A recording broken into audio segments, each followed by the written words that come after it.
color change, and now we're doing different floors.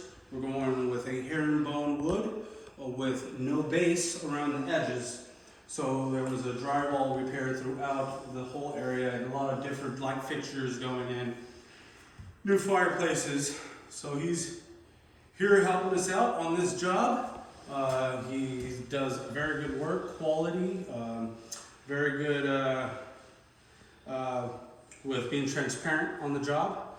They're fast, prices are reasonable. I would recommend them on your job anytime. So this is part of the whole remodel. See, he's doing the whole line, blending all the walls, bathrooms going in. We're adding a new wet bar here, so he's touching up the ceilings, new chandeliers, and our dining.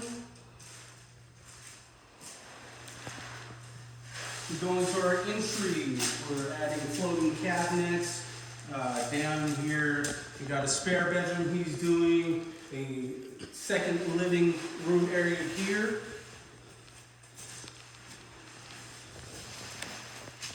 And into the master. We had a lot of design changes in here as well, but you can see they are cleaning up all the edges, cracks, holes, and everything's looking really good. We're happy with his work.